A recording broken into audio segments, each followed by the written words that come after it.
Hey there.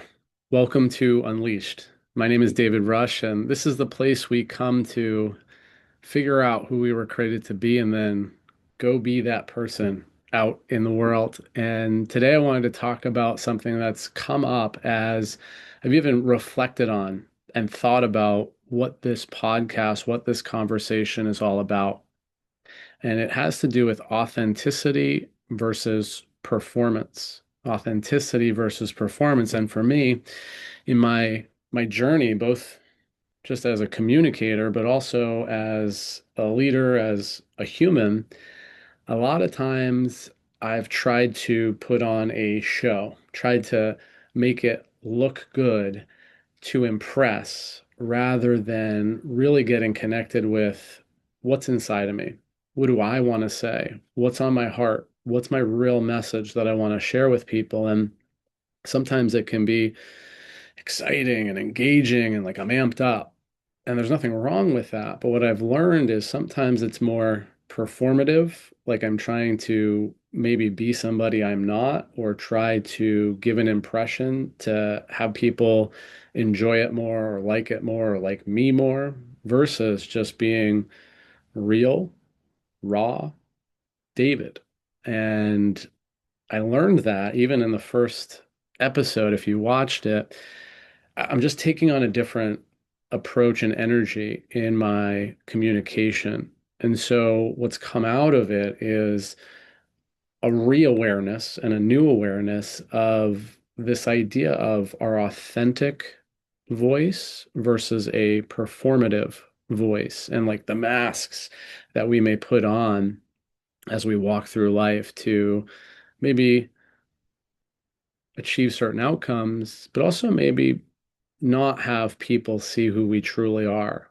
Not because it's strategic. I mean, in some ways it's strategic. It may be subconsciously strategic, but in other ways where we're afraid to have people really see us for who we are. But what I've also found is whether it's for business outcomes and objectives or simply just personal relationships, it's a lot more powerful to connect from your heart, from authenticity, from who you really are, because we're all pretty sharp at discovering and determining if somebody's being real with us or if somebody's posturing or somebody's manipulating, whether they know it or not.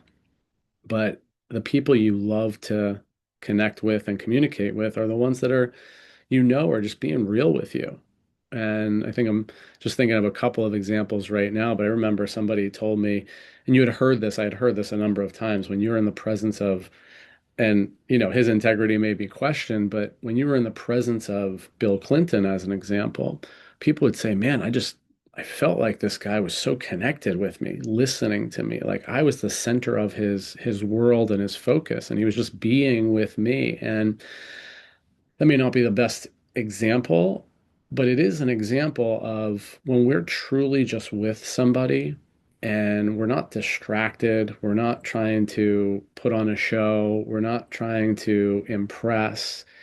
It's like there's a whole other level of connectivity that happens. And it may be a reflection point if you're watching this to just take a little pause and say, where am I communicating from?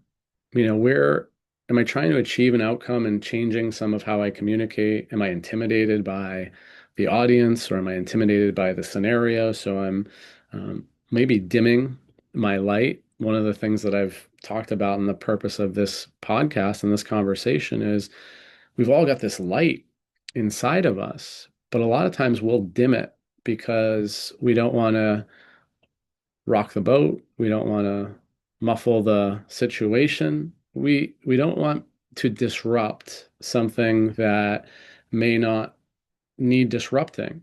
Or we're scared that if we did disrupt it, what would people think of us? What would people say? What would people do? And the reality is you could say the perfect thing and it's still not be received by the audience or the other party. And And I think there's a like an inflection point where when you start to find your authentic and raw voice, like who you really are called to be, the light that there is for you to shine, when you find that and start to walk in it more and more and more and talk in it more and more and more, some interesting things start to happen. Some of the people that may not be meant to be in your life start drifting away. And some of the ones that are supposed to be in your life and in your orbit start coming in. It's an interesting thing, but it's like we attract our tribe. I've heard it that way. But the more that you're specific and explicit about who you are and what you're doing, and you know, the people that align with that will be around you. The people that are not aligned with that will probably distance and move away. But even in marketing, and I've heard this a number of different ways over time, like when we get really explicit and specific about who we're looking to meet, who we're looking to impact, who our ideal client is, those ideal clients start to show up more often because we're targeted, we're specific. When we're walking around as a broad generality, so to speak, it's like nobody knows who we really are. And so they don't know if they actually want to be around us or not. They may tolerate it for a bit. They may even see beyond the show that we might be putting on. But the reality is we become a heck of a lot more, I think, attractive when we're just us, when we're being ourselves. The other component to this, which I've also come to see and know about myself, is like there's all these layers, right? And as we go through life as a kid, as a young adult, as a adult, and as we go on in our years, we've built up some walls, we've built up some layers, we've built up some filters that actually withhold who we truly are, that mask who we truly are. I was thinking about this about the movie Shrek. And Shrek says ogres are like onions. They've got a lot of layers, but humans are like onions and we've got a lot of layers. And so I think sometimes we got to peel those back because we've put on those layers to protect ourselves in some capacity. And when we're protecting ourselves, we actually limit deeper connection. We limit the way in which we communicate. We limit our ability to be unleashed and to really shine our light. So I'm going to wrap up in a moment.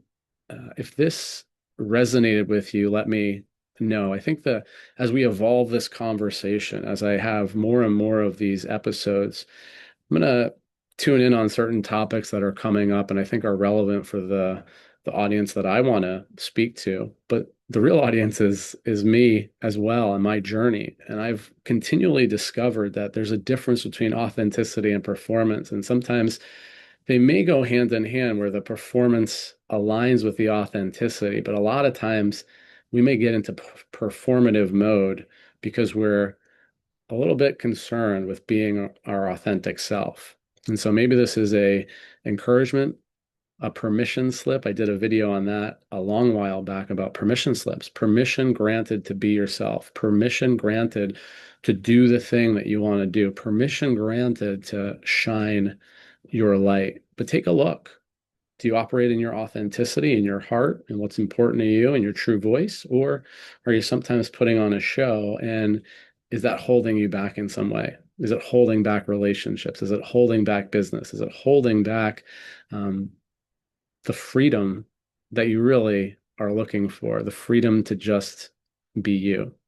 And I've had to discover that myself. And a lot of times it was. And then I'm like, oh, I was putting on a show, I was trying to look good, I was trying to impress. And it's actually even less impressive, especially if people are seeing it and figuring it out. So, with that, have a beautiful day. Talk soon. If this resonated, put some comments and let me know. Looking forward to where this all goes. Thank you.